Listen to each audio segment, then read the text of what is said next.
Yo, Martian Tech here. What's up, everybody? And today, we got a very good surprise for you. So, with the price of gaming hardware, PCs, and consoles rising due to inflation, it can be kind of hard for somebody to get into PC gaming, especially if they're very young. I remember when I was at least 17 or 16 in college, or even before that, I had no money to buy a PC, yet alone get a console. I had to work with my dad for like 3 summers just to get a PS4. So, I decided, is it even possible to make a PC under $200? Which is cheaper than most modern consoles like the PS5, Xbox Series X, and the Switch. But the challenge is to not only build a $200 PC, but to build a $200 PC that can actually game the latest games nowadays, especially at 1080p. So today, let's find out. Also, if you're new here, make sure to like and subscribe and hit that bell to find more PC tips, builds, and just information about tech in general. But now, at the heart of this baby, we have an Intel i5-7600K, quad-core processor with a base clock of 3.8 GHz. It is mounted on a Gigabyte B8 Gaming monitor, which is known for its stability and its durability. Yeah, there's a lot of ability words there. Now, pushing our graphics, we got the GeForce 970 GTX. A bit of a throwback, I know, but it's still got some kick to it, trust me. We're supporting 16 gigabytes of DDR4 RAM, ensuring smooth multitasking and quick loading time. And of course, to keep our i5 cool and happy, we have a CoolerMaster Hyper 212, which is a very reliable and effective coolers. I used to use a lot of water-cooled heat sinks, but I found that really good air coolers can be just as efficient. Now, all of our components are housed in this case, a Corsair Carbide Spec Zero mid-tower case, a very budget and stylish solution that comes with maximum airflow. Now, this case is originally black when I first got it, but I decided to add some secret sauce to it. And that secret sauce is some red spray paint. That's why you see that it's looking like this now. In my opinion, it was a little dull when I first saw it, so I decided to give it a little extra oomph to it, you know what I'm saying? And for you at home, if you want to try that out yourself and spray paint the side panels, it's very easy. Just apply a couple coats over time, let it dry, and put it back on that baby. PC builders don't want you to know that trick, trust me. In my opinion, it really makes the case pop, taking a generic case to something more eye-catching. And now, to power all this hardware, we have a 500-watt EVGA bronze certified power supply. There was really no need to go too overboard with this EVGA. Of course, I could have went with a 750 for upgrade compatibility, but our budget was $200. So having a 970 GTX with an i5-7600, 500 watts is well enough to power all these components. Now, I know what you're thinking. How well could something like this run the latest games? Well, I'm just as excited to see how far we can push this rig just as you are. But before we talk about the benchmarks, we gotta talk about how I was able to acquire all these parts for under $200 in today's market. Trust me, finding deals like this can be quite challenging. So usually when I look for my parts, I like to look on eBay, Facebook Marketplace, and Craigslist. But to my surprise, on one early Saturday morning, I went on Facebook Marketplace and I saw a listing for a motherboard, a CPU, a case, a GPU, and RAM, all included for only $150. So of course my eyes got like this big because a deal like this is a once in a lifetime find. For that cheap too?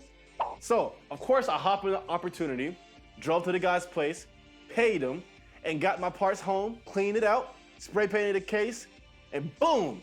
So all I needed now was a PSU and a hard drive. I had some 1.5 terabyte hard drives laying around from an earlier buy, and I got the PSU that we talked about earlier. Installed it, hooked it up to the components, and bam, it turned right on. However though, for the PSU, I did have to buy this from somebody else on Facebook Marketplace.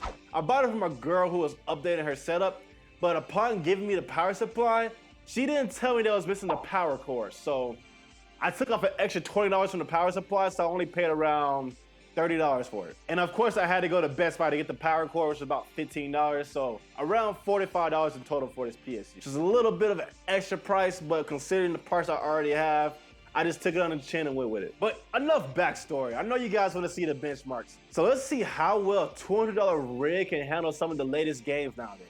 The following games I'll be testing is Apex Legends, Rainbow Six Siege, Fortnite, Elden Ring, Mortal Kombat 1, Warzone 2, and Spider-Man Remastered. The graphics settings were very game to game, but I tried to run everything from medium or high, depending on the game and how much graphical power that it needed. So here's a breakdown, starting with Apex Legends. So with Apex Legends, I decided to run everything on high because this game is pretty optimized. As far as the frame rate goes and the stats, I use MSI Afterburner alongside River Statistic Tuner. So for this game, I rendered around 10,000 frames in 105 seconds, and the average frame rate was 98.5, with a minimum frame rate of 51.9 and a maximum frame rate of 127, which actually caught me by surprise a little bit. You know, this was the first game I tested out, so to see these frame rates on a $200 bill like this was actually mind-boggling. And it actually left me pretty excited to see how the rest of the games fared out too. So let's move on to the next one. Next one we have is Fortnite. So Fortnite, I ran these graphic settings on high. The ultra setting was a little bit too much for this guy, but high still looks very well. I rendered around 35,000 frames in 353 seconds, and the average frame rate was 98.8, which is really good. The minimum frame rate was 22.4. That's because there was some original hitching when I first started the game, but once the map loaded in, everything was smooth. And the maximum frame rate was 177, which I think was from the loading screens, but I'm not sure. I might have to check that again, but from what I've seen, the average is still 98.8. Now for our next game, Rainbow Six Siege. Now this game's been out for quite a long time. I rendered about 15,000 frames in 659 seconds, and the average frame rate was 240 frames per second. Yeah, this thing was getting around the same FPS I do on my computer now. The minimum frame rate was 124, and the maximum frame rate was around 320. Next, we have Elden Ring. So this game's actually capped at 60 frames per second on PC. Of course, there are file changes that you can do to uncap this frame rate, but I rendered around 16,000 frames in 299 seconds. And the average frame rate was 57.9, which is almost close to 60 frames per second.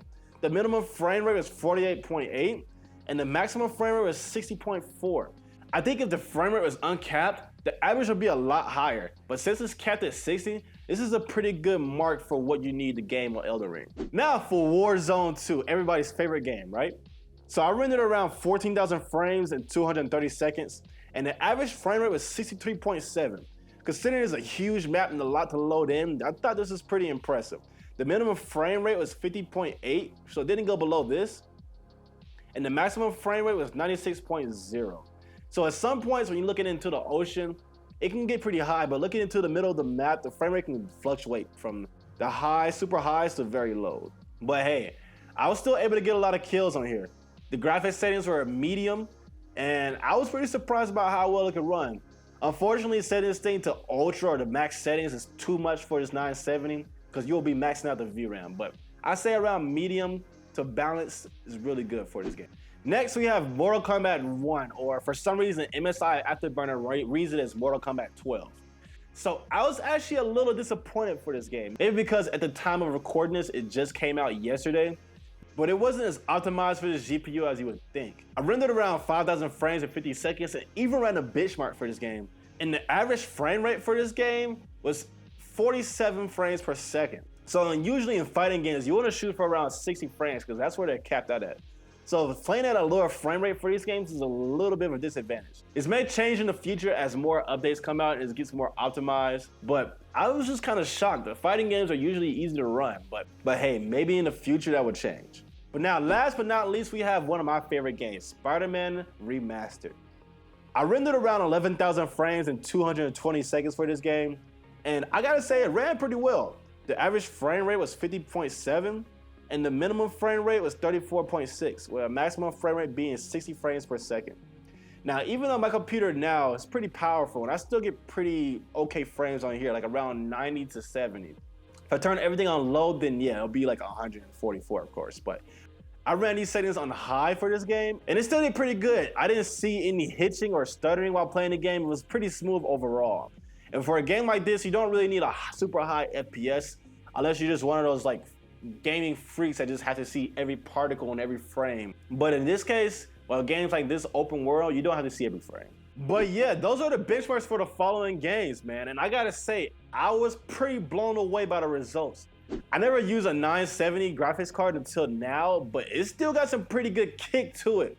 It's perfect for anybody who wants to get into gaming, who was just starting out in their PC journey, and doesn't have a lot of money to drop $1,000 for a 4080 or 4090, you know. But I hope you enjoyed that, and make sure to leave a like and thumbs up. If you haven't already, make sure you subscribe, because we'll be dropping more PC builds, more PC tech, and just general information about tech in general. I know I already said general, but I'm gonna say it again, in general. And also, make sure to check out my page for more of these tips as well. All right, guys, I'll see you guys next time. It's been Martian Tech, and it was good talking to you guys. And remember, it's always easy peasy. Be safe.